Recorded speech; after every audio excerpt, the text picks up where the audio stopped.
Is that clock even working?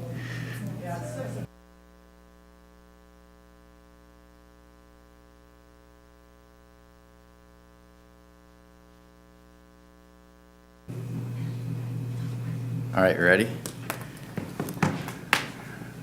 All right, we will call the meeting of the October 3rd regular meeting of the Parks, Recreation, and Intergenerational Services Commission to order. We're going to start with the Pledge of Allegiance by Commissioner Early today. Poor guy, Fred. Oh, am I leaving? Yeah, just start it up. Pledge of Okay. Pledge allegiance to The flag of the United States of America and to the republic for which it stands, one nation, under God, indivisible, with liberty and justice for all. Sorry for putting you on the spot like that. Just had to break the ice for you, get something started. Roll call, please. Chairperson Price. I'm here. Vice Chairperson Levy. I'm here. Commissioner Hargrove. Commissioner Sandoval. Commissioner Ahmad. President. Commissioner Munguia Escovel. Here. Commissioner Early. Here. We have a quorum. All right, thank you. General Administration Function Part 1, Item 1A, presentations by the public on matters not on the agenda within the jurisdiction of the Commission. Do we have any forms for you? No? So we can skip through that. On to 1B, Commission Communications. Is there anything from you guys on that? Anything from us? Don't think so for this one. All right, presentations, moving right along.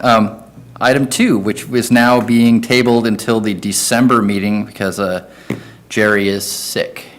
Correct, okay. Correct. Item 3, I Street Bridge deck conversion and bike share program update. My main man, Chris.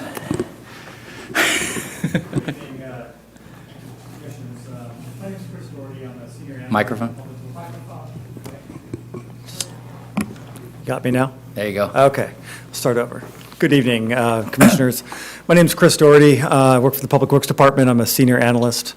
I was asked, or you had asked for an update on 2 projects that I am managing, and that is the I Street deck conversion project and the bike share project. And I'm here to give you a brief update today and answer any questions you might have.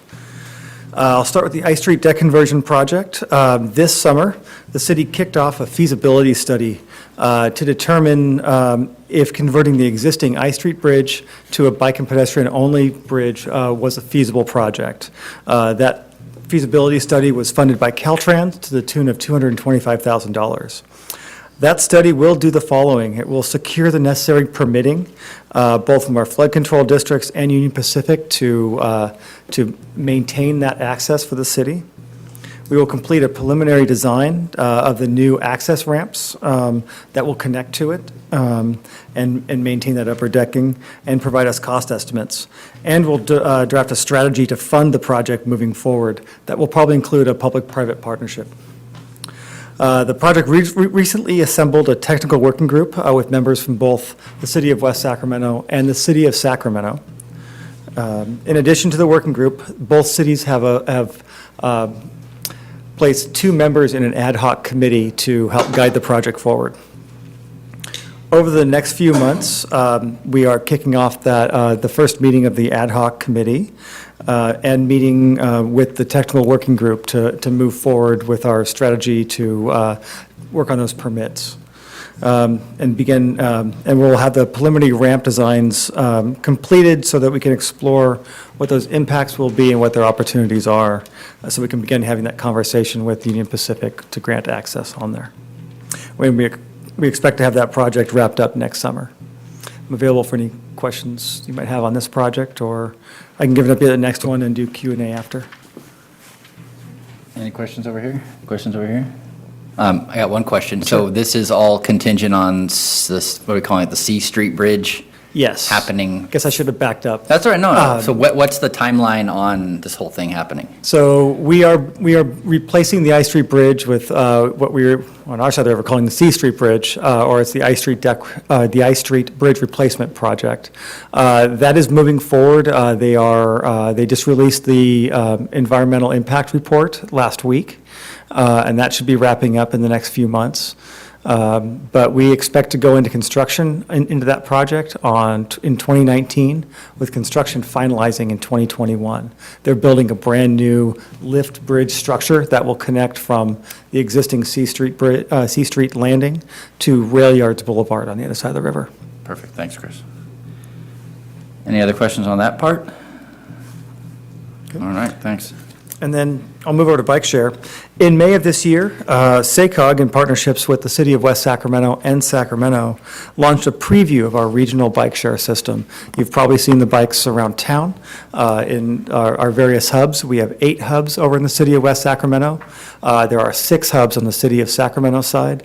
Approximately 50 bikes occupy those hubs currently. In a few weeks, we're going to backfill an additional 50, so there'll be 100 bikes on the street. They've been fairly well used. We're monitoring the data about weekly at this point. We contracted with Social Bicycles to run that program, and they're helping, and they've actually rented our facility at 5th and C to house the program out of, and what their job is out of there is to go redistribute the bikes after they all congregate in one area. So they go out and kind of spread the bikes back and forth between the 2 cities. So the preview, again, launched in May of this year. To access it, there's a smartphone application that you can reserve a bike. You sign up, you input your credit card, you can reserve the bike, and when you're on the bike, you're charged about $1 for every 15 minutes if you stay within the network, if you go from hub to hub. And the hubs are all in the smartphone map. When you look, you'll see how many bikes are available at each location. If you do park the bike outside of the hub, and you lock it up and turn off your rental, then there's a $2 charge for that. But if you are looking for a bike and you find that bike off hub and you want to ride it to the next hub, you get $1.50 back in credit. So they incentivize people to move them back to the hubs by using that format. So the system is currently looking for a large sponsor, much like most cities do. And once that sponsorship is identified and moves forward, between the City of West Sacramento, and the City of Davis, they are looking at deploying a 900 bike fleet. And 10% of that bike fleet will be electric assist bikes. So that will dramatically change the program, make them accessible for a much wider range and to more people. So, and we expect, we'd like to do that full system rollout ideally next spring or summer. Again, I'm available for any questions you may have. How long is the pilot program for? Until we bring on the full sponsored rollout. Oh, yeah. Thank you.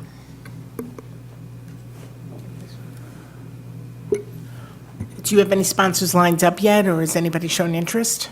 There has been some interest. There's usually disability, we can't disclose who those are until it goes through, but there have been some conversations, definitely. Those have been headed up through the Sacramento Area Council of Governments. It is their project. So we are a partner with them and work with them on that, but they do the negotiation. Anything else? Anything? Thank you, Chris. You're welcome. All right, item number 4, Parks and Open Space Master Plan Update. Tracy. Good evening, Chair Price, members of the commission. I'm Tracy Michael, Business Manager for the Parks and Rec Department, and I'm pleased to be sharing information with you tonight on our Parks and Open Space Master Plan Update. At your last commission meeting, I believe I shared with you that we had completed the solicitation process to bring a consultant team on board to help us with the effort, and we did receive council approval of the consultant selection and the contract award. So I'm here tonight to introduce to you PRIS Consulting, the consultant team that was selected for the effort, and Michael Svets, the project manager, who will be walking you through a brief presentation that outlines the process that we're about to embark on for the next year.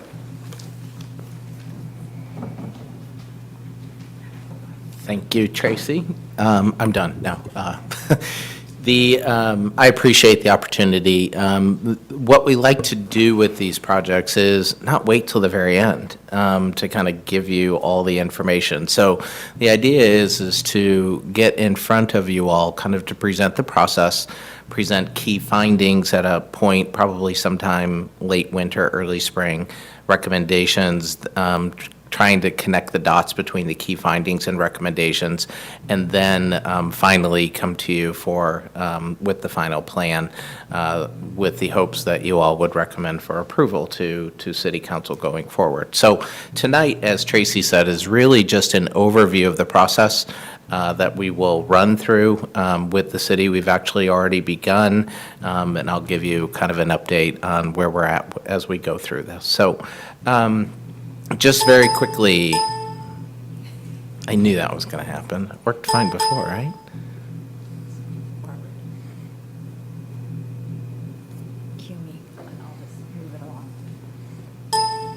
We even did a test run on this. There we go. Let's see. Okay. So the desired outcomes, and this is more or less what the city had requested as part of its process, but more or less we want to engage the community. A Parks and Recreation Master Plan is really about the community being engaged and what their needs are. We want to create some consistency with the general plan and work through not just park development standards, but program assessment and demands and needs, evaluate facility conditions. And so where this kind of comes into play is understanding what the existing state of your system is right now. And that it goes a long way to determining and helping to determine what that capital improvement program looks like over the next 5 to 10 years. Costs, and I'll explain this a little bit more in detail, but sometimes we always just talk about the capital costs or the funding that we get from grants or the city as a whole from through its capital improvement plan. But we also need to understand what we call total cost of ownership. So just because you build it does not mean you're done trying to fund it. You still have to fund it year over year over year through operations and maintenance. Updating fee structures. We are going to do some site-specific master planning as well as then identify, not just through the recommendations out of this, but also identify future grant opportunities that exist locally, regionally, statewide, and nationally to help implement the plan going forward. Oops. Okay, so the team is really made up of 3 partners, PRIS Consulting, myself. I am actually a recovering Parks and Recreation director, so I've lived on both sides of the table. I've been doing the consulting thing for about 5 years, so I think it's helpful to having had walked in people's shoes, maybe not necessarily the shoes that Cindy has to walk in, which seem to be pretty big shoes, but yet at the same time, it's helpful to understand, I think, how government operates from the inside out. Jacobs, which will primarily be helping us with the facility assessments, the capital improvement, and diving into site-specific master plans as well as updating landscape. And then ETC Institute is a firm that we work with out of Olathe, Kansas, to help administer the statistically valid survey. So our process is really rooted in what we call our community values model. It's a trademark proprietary model that PROS uses, and it really dives into 6 buckets. And we look at your Parks and Recreation system, the department, in these 6 things. The very first is understanding the needs of the community. What are their priorities? We recognize that we can't be everything to everybody just simply because we don't have an unlimited funding source to do that. So being able to understand those needs and the priorities associated with that. Standards, how do you operate? Are you operating to best practice standards? And there are a lot of benchmarks and a lot of information out there that give us an understanding of determining how effective and efficient you are through your operations and the standards. Levels of service tie directly back to the needs of the community. So you don't want to overbuild the system or elements of the system that people in turn won't use. use, but you also don't want to offer too many programs that people aren't necessarily participating. So it's about right-sizing your system, both through programmatic use as well as the amenities and facilities and parks and centers that you have. Financial and revenue, it is a backbone of PROS to not only identify and look at it through an operational lens, but also from a capital lens in terms of developing implementable a capital improvement program. Partnerships, you have a number of these in your community already, but we want to make sure that partnerships are win-win. Sometimes we look at partnerships and sometimes they just don't end up being a 50-50 handshake. Too many times people put too many eggs in one basket and somebody else isn't putting enough in. And so we want to make sure those partnerships are equitable.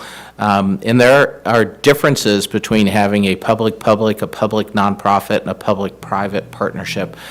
So we will make sure that we evaluate those as well. And then governance and organization is absolutely critical. If you don't have the capacity within the department and you're not organized correctly, it's really hard to implement a plan that has 20, 25, 30 recommendations going forward. We'll address all of these issues and then some. And as part of addressing those issues, we obviously have a bunch of local planning efforts that have already been undertaken or are currently being undertaken that we will draw on, use as the foundational information that we use to help develop that park master plan. At the end of the day, we want to know where we are today. We want to know where we're going, but we, more importantly, need to make sure we know how to get there. So we will certainly engage in a community input process. This is part of it, but we want to make sure that the center of this is really about the community. It's about community needs, and so we need to hear from the community, and we need to get affirmation from the community as we go through the process. We want to make sure that people are curious.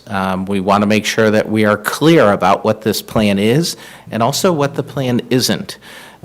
Making sure that it's not necessarily diving into, shall we say, are we going to add a third floor to the community center kind of conversation. It's about understanding the system.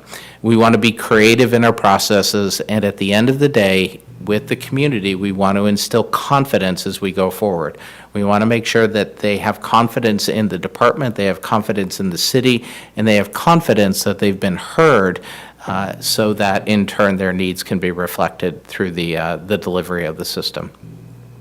We will work through staff stakeholder meetings, which is what we've done the last week or so, not just with Parks and Recreation, but other departments in the city, including but not limited to community development, public works, and economic development, but we will continue to work finance. We'll continue to work through these public presentations, public workshops, as I had mentioned, intercept surveys. We are going to go to where people are.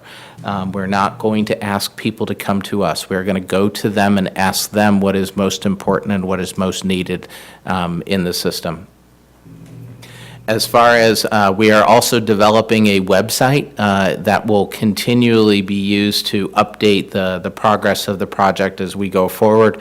There will also be a link on the city's website as well that will take you to that website. And then, of course, that statistically valid survey.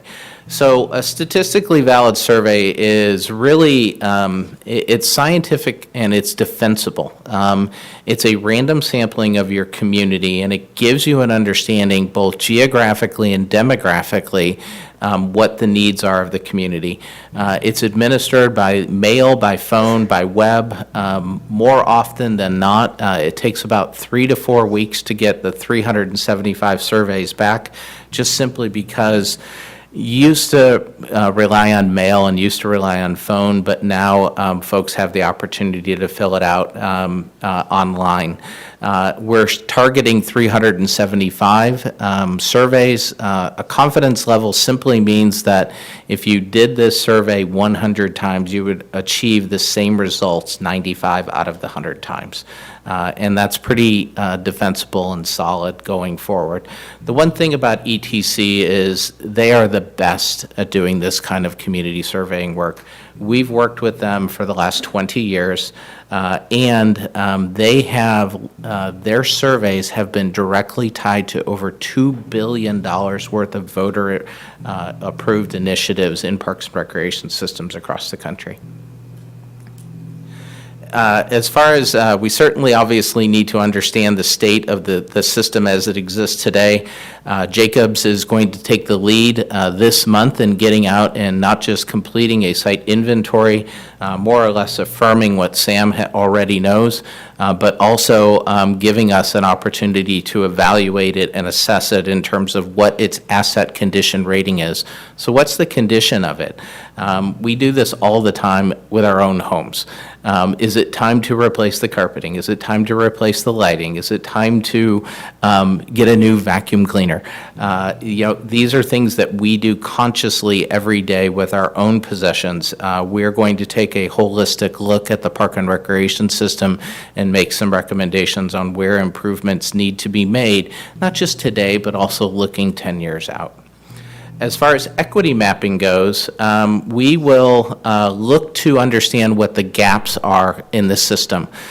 This is not necessarily, this is not West Sac by any stretch of the imagination, but the idea is to understand through population density and size of buildings and or size of systems, such as park acreage, where the gaps are. We will actually overlay these maps on the city's zoning map to give us a truer representation of where the gaps are. The reason why it's important to do it on a zoning map and not just a map that outlines the geographical boundaries is that there are going to be areas in the city that you can't develop parks. Simply because they're zoned industrial or they're zoned commercial. So you'll know right then and there that even though there's a gap in the system, it's not one that you focus on trying to fill. We will establish, and I know this is hard to see, but we will establish unique levels of service. At the end of the day, it's a matter of, as I said previously, it's a matter of right-sizing the system. So based on the needs of the community, we will identify numerically about how many large picnic shelters that you need in this community to be rented. Just in being in West Sacramento for about the last 6 weeks, it's pretty obviously that you're a community that loves special events. Having large picnic shelters that are reservable in your parks is key. And the survey will start to tell us whether or not you're really a community that loves to party outside or not. And if you do, then obviously you have to have the amenities and the assets and the venues in which to do so. Ideally, what we'll end up is identifying not just whether or not what the needs are today, based on how the system and what the inventory looks like, but also what the community needs looking 10 years out. We are running staff through a program assessment, and this will look at a lot of different factors. How are you serving the community from an age segmentation perspective? And I love to use this example. Sometimes we look at providing to the community in about 3, 4, maybe 5 different age segments. So we've got kids, we've got teens, we've got young adults, middle age, and then we have seniors. There's actually 17 different age segments that we need to look to program to. And we do a great job of doing this with kids.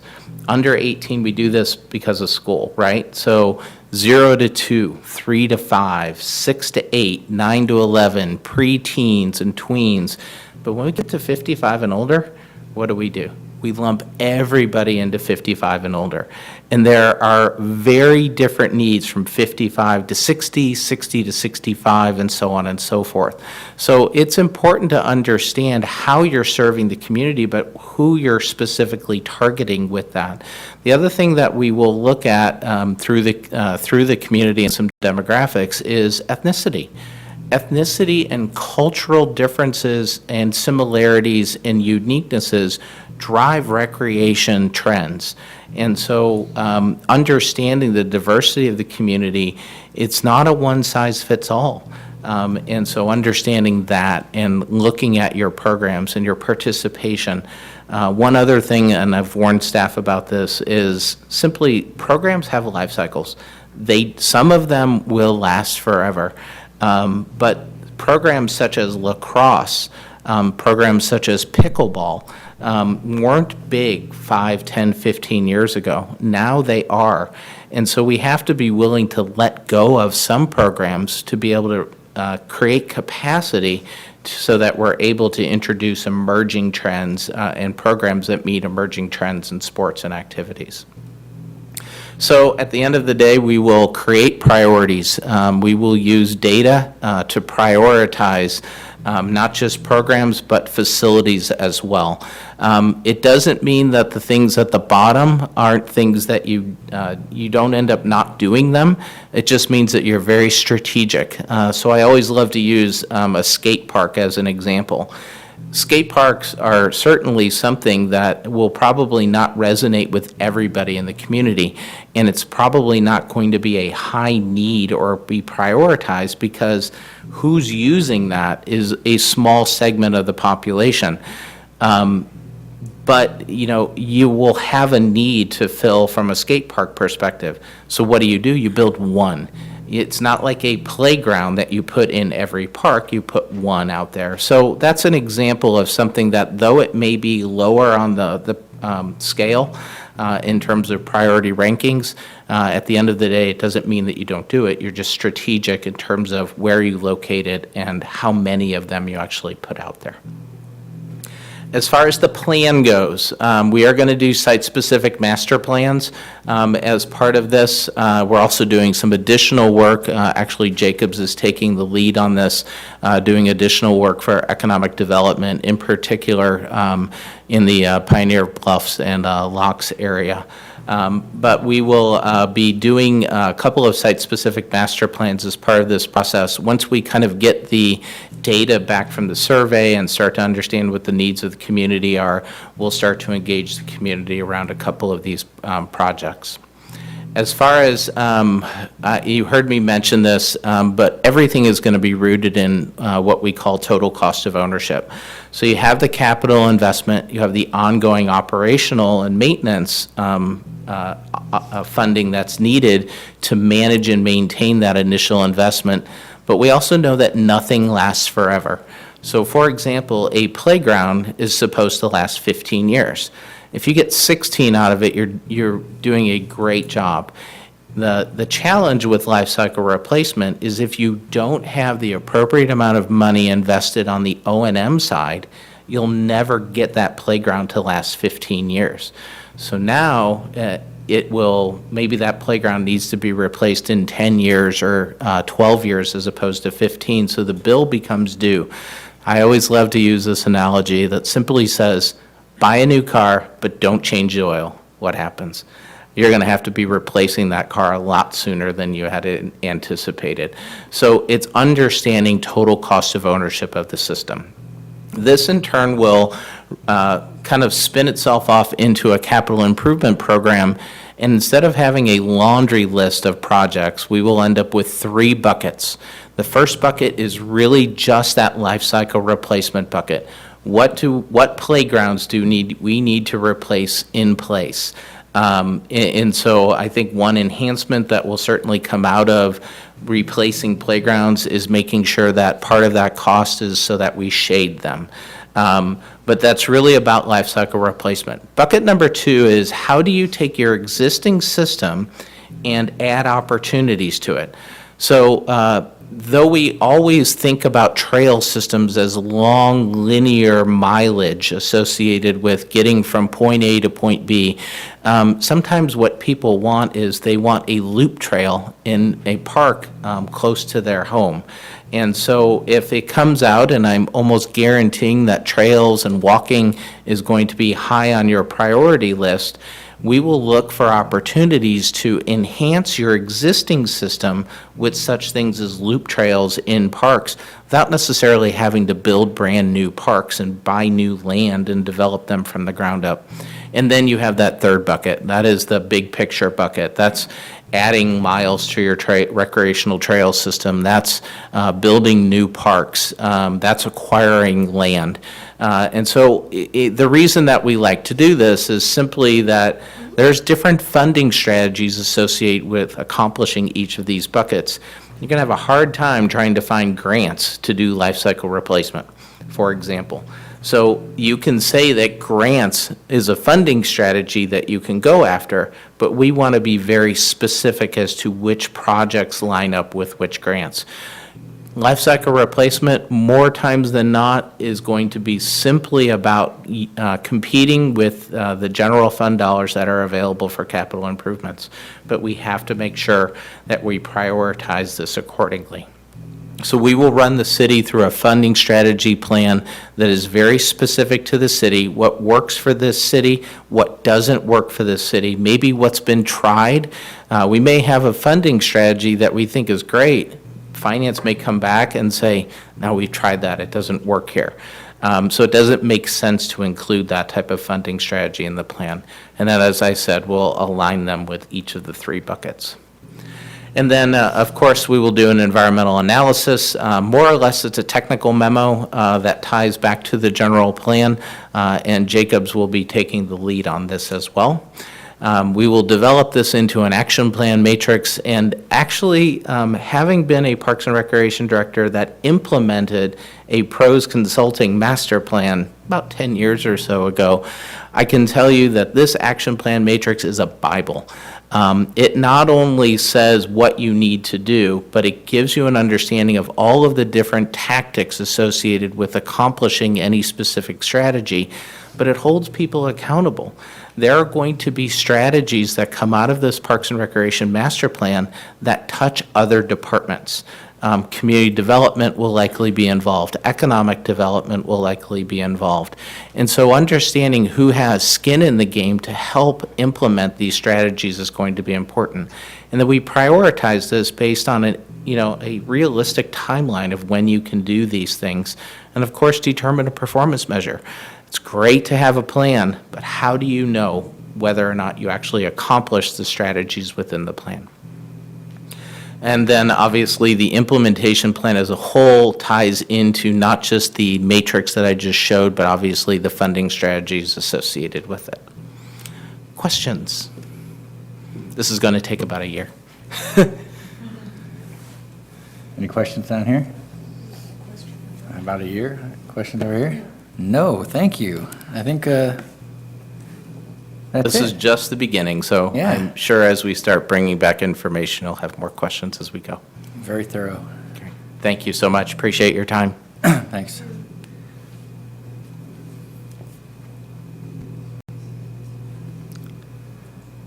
All right, now we have the consent agenda. Item 5, approval of the minutes of the two meetings, the August 8th regular meeting and special meeting. We need a motion for the meetings. Commissioner Esquivel, motion. Do we have a second? Commissioner Levy, seconds. All in favor? Say aye. Aye. Anyone opposed? Hearing none, the motion carried for item 5, approval of the minutes. Number 6 from the regular agenda, consideration of presentation on Americans with Disabilities Act self-evaluation and transition plan update. That is Jeremy Chapdelaine. Is that good? All right.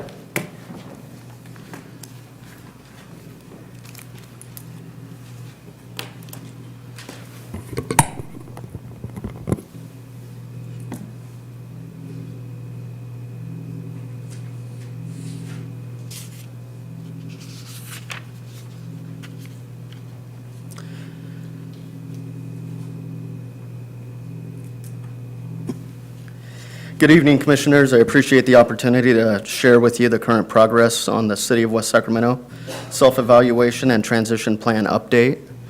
The updated plan will be a key component in the implementation of the age-friendly action plan and will provide important information on the development of the Mobility Action Plan as that moves forward.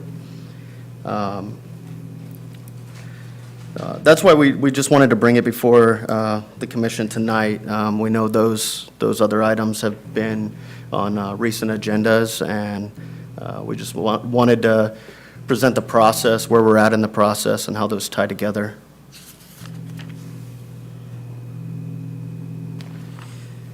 The Americans with Disabilities Act was a civil rights law. It was passed in July 26, 1990.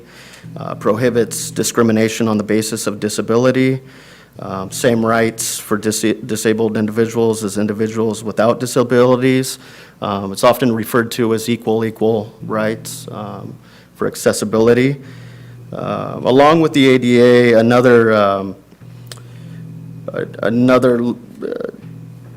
through the U.S. Department of Transportation, the federal Section 504 was another section that related to transportation projects. There was a lot of, they went to a lot of compliance through federal aid recipients and those projects.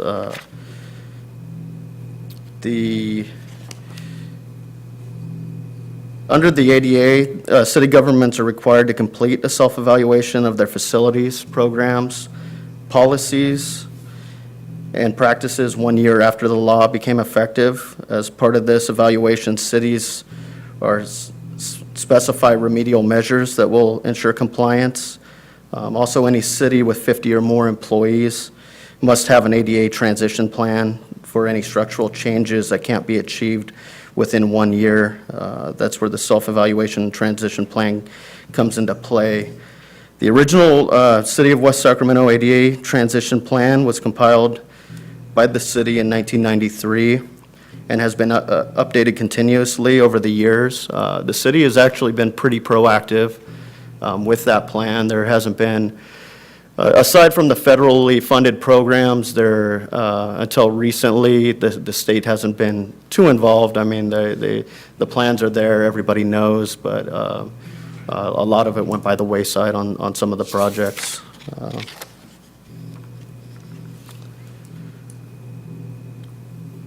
The sidewalks and public rights-of-way are really a huge part of the process and the plan.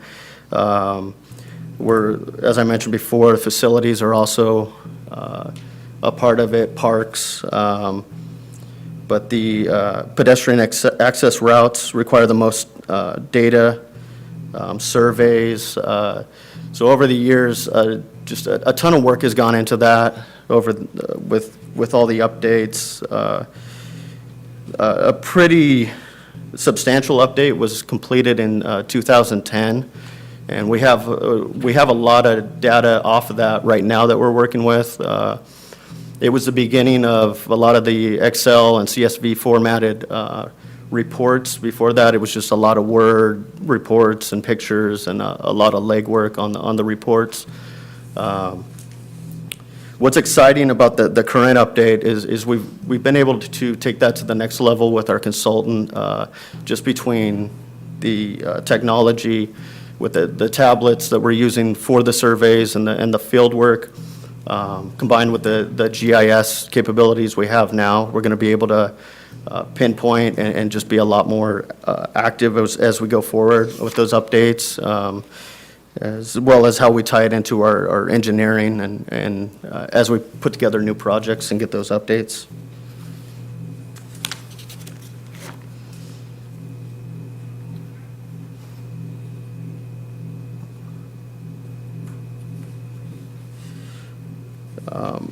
The self-evaluation, as we move forward, the self-evaluation, it's not only just the physical barriers, the curb ramps and sidewalks and those. It's also a comprehensive review of the policies. So we also go through that, policies, procedures, practices, as well as staff training. That's going to be something we focus on from counter staff to field staff as they go through their daily tasks, identifying some of the barriers and just being as proactive as we can as we move forward.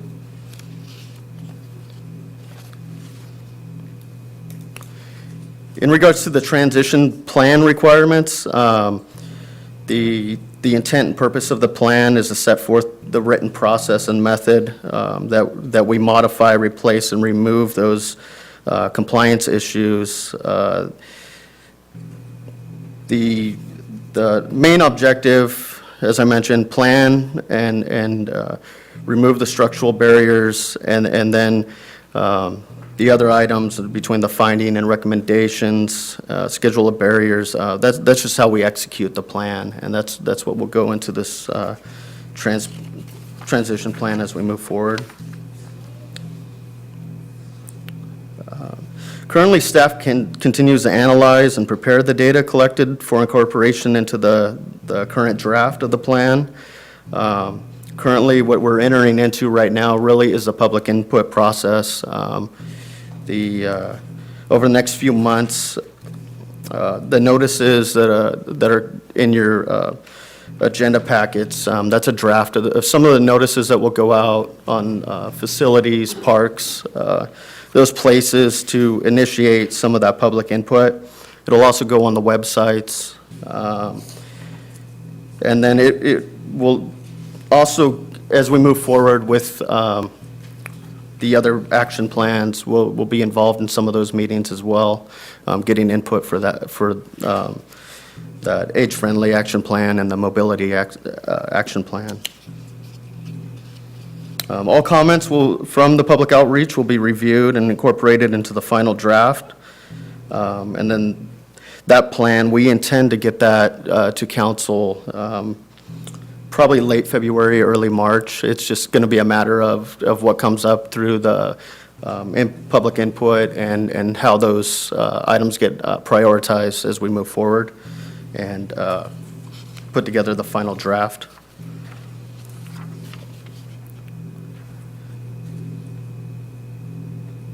And then with that, I'm open to any questions, comments you may have. Any questions from this end? Is there a specific time frame that you guys are going to be doing the public comments? It will actually we'll start doing the noticing and the postings within the next couple weeks. We just recently put out a council newsletter to make them aware of it, show them where we're at, and then the other, as we've been coordinating, the other item, we wanted to bring it to this commission. So it just as another piece of the public outreach and the input, like I said, just from some of those other meetings, there was some input and concern over what's going into those plans as well, so. Thank you. Yeah. Anything else over here? I think that's it. Okay. Thank you. All right, thank you. All right, item 7, consideration of a proposal for a memorial bench dedication at Bright Park. That's Sam. Hi, Sam. Hello. Good evening, Chair Price, Commissioners. The Parks Department's really excited to bring to the Commission request for approval for the application for memorial bench honoring Charles Castorina.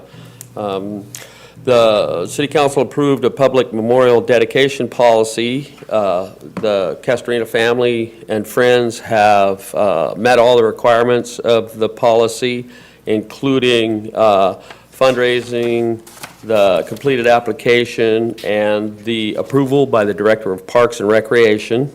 Charles Castorina is a longtime community member, had an influenced parks in a number of ways, and as I said, the family and friends have fundraised. There will be no impact to the Park and Rec's budget per the memorial dedication policy.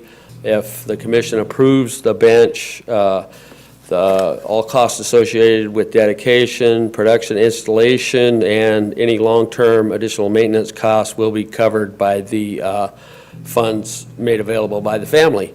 The department highly recommends the approval of the application and is ready to move forward with the purchase of the bench and the installation at the Bright project, probably following the timeline of the Phase 2 project that's currently underway. Once that is completed, then we'll install and have a dedication ceremony for the bench. At this time, I would like to offer Ed Castorina an opportunity to come up and in support of the bench proposal. Thanks.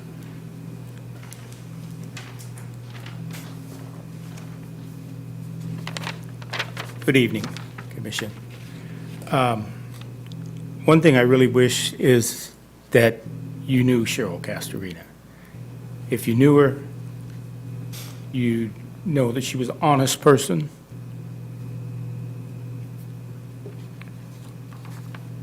I'm sorry.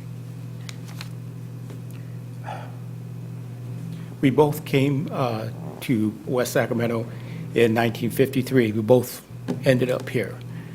And we graduated from Washington High together in 1969. My wife managed the Bobby Sox and later the NorCal girls teams. I had 2 daughters, and they were both involved with that. We wanted to help find ways to do things with the community, and one of the things we did was join BB Can, almost when it first started. It was really our pleasure to do that. We had our own group and comprised of people from Bright and Broderick.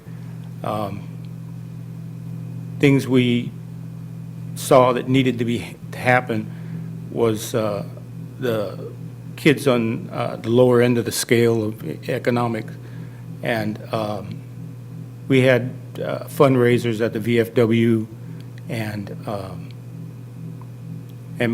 had a whole big Christmas parties for them to give them gifts and make sure they got one good gift apiece. Later on, we joined LULAC, League of United Latin American Citizens. My wife was president for 3 years. We saw a lot of need in Bright Park. So we had to identify what the needs were. I'll give you an example. The bathroom on the men's is just a single stall, and the other's 2 stalls over there. But they were in terrible shape. The cages around the top were all bent up. The foundation leaned into the bathrooms, not out. All the bottom, it was made out of metal. It's made out of metal. I don't know if any of you have seen it, but it's made out of metal. It was all rusted. So we took pictures of that. Then we got 265 petitions from kids that were playing soccer when the soccer leagues were going. And that was a community. You had so many kids playing, but when one team finished, another team came on. So you end up with 1,000 people. They bring their kids with them, teams playing one after another, and we had them write down what they wanted to see the park become. We've been doing that and been interested in that for 7 years. And we put our proposals to a 2x2 meeting with the mayor, and he generously got some money to fix the bathroom there. But, we still have needs there, and I'm very grateful that a new bathroom will be built there, and on the Disney build, they'll have a parking lot and a shade. That's one of the things I brought up, was that both my sister and my wife had skin cancer, and they both got it from an early age. So these are some of the things that we brought up for our community. She was a tireless worker. She'd work up to 6 hours, 7 hours a day on people, and she was always reaching out for people to see what they needed.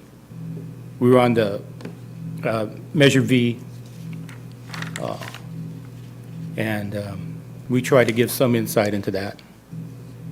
And these are the things that we really meant a lot to us. And I thank you for your consideration. All right, thank you. So, in conclusion, I just wanted to recognize some of the awards Cheryl received. She received a certificate of recognition from the California Assemblyman Kevin McCarty, multiple awards from LULAC. She was a recipient of the Yolo County District Attorney's Office of Restorative Justice Program, and also received volunteer awards from the Washington Unified School District. I believe this is a valid request for a memorial bench, and ask the commission to approve the application. Do we have a motion to approve it? My motion. Give that to Commissioner Ahmad. Do we have a second? Second for Commissioner Levy. All in favor, say aye. Aye. Anyone opposed? Hearing none, we have a memorial bench. Very good. The commission will be apprised of the progress, and will definitely send you an invitation to attend the dedication. Right. Thank you very much. Thanks, Sam. Thank you so much for coming and sharing the story of your wife. It's very much appreciated, and the work that you both did together have really showed a lot of leadership in this community. So thank you so much for sharing her story with us. Thanks.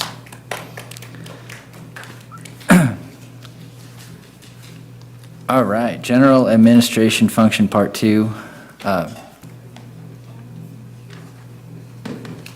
Number 8. Director's Report.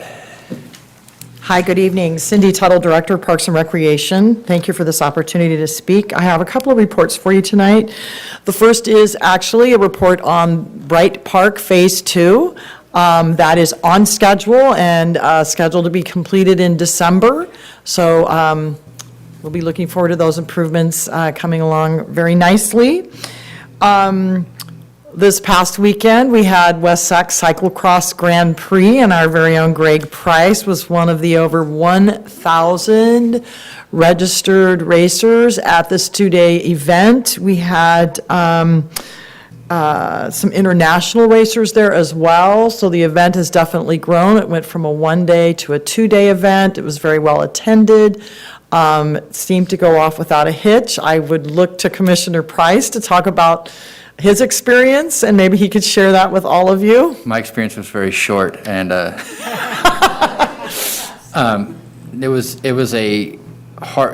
weird how the park held up between the 2 days. That was what I was going to talk to you about. That the park in the past has always recovered really quickly from the grass, and then doing it a second day, and then the second day being really windy and dusty. We saw a lot of, you can still see the tracks out there. That's all going to come back real easy. But what was really interesting was in the lot next to between Tower Bridge and the Ziggurat, how the sand became like waves that you were riding through. So basically, instead of riding just on sand, it was like whoopties of sand. And that all just happened because of the riders. I think the course held up really well. The sand sections were hard. The hill sections were hard. All day, it seemed very well attended from not only the racers and the racers' families, which is typically what happens at a bike race, but there was a lot of people from the neighborhood, from the public, from people from the city, people from across the river that came over to see what was going on. So when I was there both days, it seemed like it was a really solid event that had, I mean, there was no issues that I heard of. And Commissioner Hargrove, who's not here tonight, that's his baby. I mean, that's his thing that we came up with this idea like 5-6 years ago, hey, we should do a race here. And then it was like, he actually made it happen. And then he made it happen for a day 2, made it happen with international licensing. So it was really neat to be part of that. And personally, I think that, the city's support behind letting you use, the park again, and being hopefully that the racers left it kind of better or at least good enough to continue that support. Right, and thank you for your participation. It's not easy. I don't know if you're familiar with what cyclocross is. So, there's road bikes that you see people ride on roads, and then you see that there's mountain bikes that are people ride on trails and in the dirt.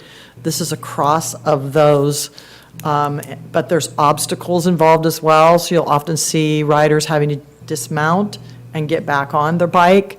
And they're very special bikes, specialized bikes that are able to ride on multiple terrains, grass, dirt, sand, as he talked about, all these different elements, and you're going up hills. And I can barely walk in grass, let alone ride a bicycle up a hill on grass, so it takes a lot of physical endurance and strength to ride these bicycles. There's really, the athletes that are involved, particularly at the international level, are just phenomenal athletes, very dedicated, have very regimented schedules and how they eat and how they train, and it's really becoming kind of a phenomena in this country. So we're really very lucky that Matt has brought it to us, and we're lucky that we have people like Greg that are willing to go and race, and our own Chris Doherty, who was here earlier, also raced locally. So thank you for that, and I wish Matt could be here to actually talk about it, but we were very pleased with how it went. We did have one injury on the race course, but she was taken care of very promptly and was able to finish her race. And actually, the care that she received enabled her to finish the race, yet she did send us a letter today thanking the first responders that she had to have 7 sutures. But what they did allowed her to finish her race, and then she went to the hospital and got 7 sutures. So, as you said, everything kind of went off without a hitch, and we had a really good event for 2 days, so. I was there actually as a volunteer, so more of a spectator and helping out as much as I could. And I'd say the same, that so many people had such a great time. And for me, it was really awesome to see how excited the kids were and the youth. They had a blast. And I would ask them, how did it go? Did you have fun? And they were just so happy to have been there. But there was a lot of people, a lot of vendors, and there was a lot of acknowledgement of how big a role the city of West Sacramento played in helping expand this event. So it was great. Yeah, Sam Cooney's crews really deserve a lot of credit. They are out there for both days, and Sam kind of heads that piece up. So I don't get any of the credit. Sam and Matt Hargrove get all the credit on this one. So the last thing I wanted to update you on is I'm actually going to ask Tracy Michael to come up and give you an update on what's happening at Elkhorn Park. You may recall we reported on receiving a couple of grants, and she's heading up this huge volunteer effort that she can tell you about briefly. So more exciting news. We received the first grant from the National Recreation and Parks Association in Disney. It was a $40,000 grant to make improvements to Elkhorn Park, really replace the play structure and add some other improvements that could be used by all age groups. And then an opportunity came by more locally. The California Parks and Recreation Society partnered with Game Time, which is a company that makes a lot of the play structure and adult fitness arrays. They offered a match program, and so we used the money we received from Disney and NRPA as our match, and basically doubled the amount of money we had to purchase equipment and make improvements to the site. So that was really exciting. We're ready to move forward with that. And then we have a local company, Bear Crop Science, that was looking for a project for their National Community Service Day event, which is on October 13th. So all across the country, all Bear Crop Science organizations will be taking on a community service project. And we're really excited that Elkhorn Park was the chosen recipient for their Community Service Day event. And so they're going to be out there with Sam and his crew's help, leveraging some dollars. We already had to replace some of the equipment out there, but really doing all of the prep work for us to receive the improvements from grants.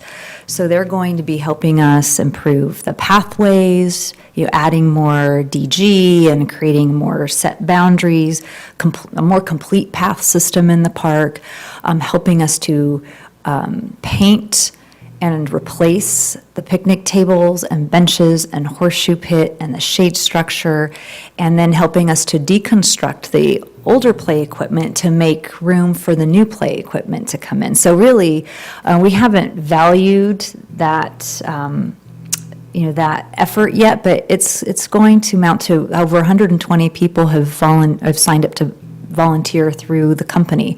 So we're going to have a lot of people out there for the entire day doing work. So that's a tremendous value to the city and to be able to make improvements at Elkhorn Park. Thank you. That concludes my report. I'm happy to answer any questions you may have about issues in Parks and Rec or things going on in Parks and Rec. I have a question. Because it was Rosh Hashanah, Andy and I couldn't go to the fundraiser over in Clarksburg. Are they going to be having another one for the bikes? Oh, Assemble The bike Sacramento, list. which they're Yes. private, the private Right, enterprise. right. I do not know because it's Assemble Sacramento that put those on and they're the nonprofit. And so I don't know if they're going to have another one or not. I apologize. I just don't know. No, I no, am no. going to be meeting with Andrew later this week about the project, but I don't know about their fundraising efforts. Okay. I will email you and see. Perfect. Okay. I can put you in touch with Andrew. That's fine. Great. Thank you, sir. Thank you. Anything else? Thank you very much. Thanks. Commission calendar, I believe next meeting's scheduled for December December 5th. December 5th. And then, do we have anything future coming up that we should know about as far as in that time period between now and then that we would normally be involved in? No? No? Tree lighting, isn't that like? Yeah, the tree lights is coming up. That's coming, is that before that or after that? Well, we got Soggy Doggy Oh, yeah, I'm gonna be there. coming up this week. Got a life jacket. It's a fun event. Got the Humane Society's coming down, as well as dog licensing as well, Yolo County licensing. October, the rec center, 10 a.m. Thanks, Paul. So we got the commission calendar, future item requests. Anything down here? No, no, no. Hey, that's easy. No, no future items. And now we need a motion to adjourn the meeting. I'll motion. Commissioner Levy makes a motion. Do we have a second? Commissioner Ahmad seconds. All in favor of adjourning the meeting, say aye. Aye. Anyone opposed? Hearing none, the meeting is adjourned.